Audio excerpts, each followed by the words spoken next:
Yun nga po, no? Joke lang mga paps. Hello mga paps. So, mga paps ngayong araw, food trip naman tayo. Kasama natin tong mga tropa nating bugok. Pinauna nga nila ako mga paps para daw maliwanag yung buhay. Charis. Dumire-diretso na nga kami mga paps. Tapos narating namin itong wings to go kung saan kami kakain mga paps. Yun nga pala mga paps yung tropa nating mga baliw. Tapos ito rin si Mahal. Ano pang inaantay natin mga paps? Pasok na tayo.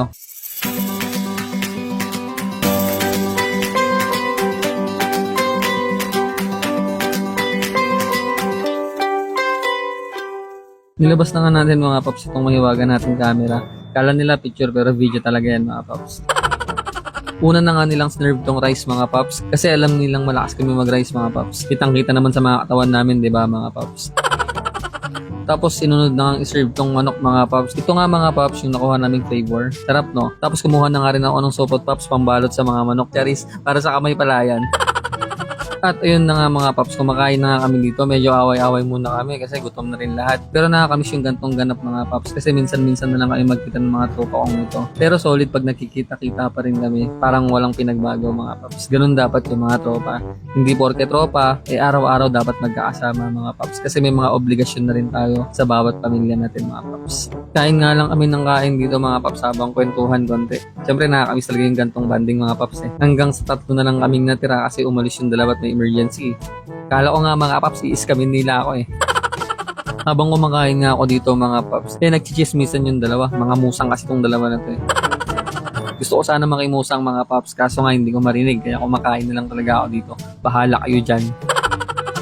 Tapos nakabalik na nga mga paps yung dalawa naming kasama. Kaya yan mga paps, binabanatan niya na yung mga natira namin. Kasi order pa yan eh.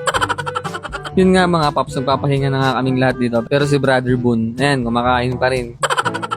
Siyempre, hindi sila nakakain ng maayos kanina at biglang nagka-emergency mga paps. Saka sayang naman mga paps, kung may iiwan, may bayad din kasi yun. Nagpapatulong na nga yung tropa natin mga paps kasi nahirapan na daw siyang ubusin. Pero kayang-kaya yan kasi solve na ako. Nung wala sila, kain ako ng kain eh. Yun nga yung mga pinagbutuhan namin mga paps na parami nga kami ng kain kasi saktong kwento saka saktong kain.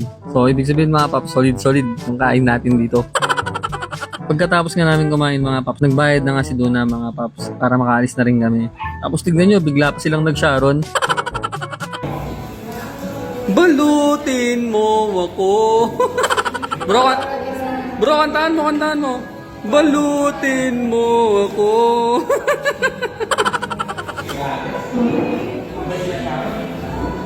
Sharon pa, Sharon. Sharon yarn. Ayun mga paps, katatapos lang namin kumain. Solid. Ilang oras din kami dito. So, try nyo rin dito sa Wings and Gears. Solid yung pagkain dito. So, ang bilis pa nilang mag-assist. So, bye-bye na! Bye-bye! Salamat! Yun nga pala yung mga tropa natin mga paps. Kaso yung isa, walang kasama mga paps kasi umuwi daw.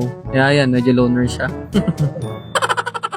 Tapos na nga kaming kumain dito mga paps. So, si Batan na, pinag-usapan pa namin yan mga paps kung anong plano namin kasi may balak kami. Antayin nyo na lang yung update ko mga paps. Bye-bye!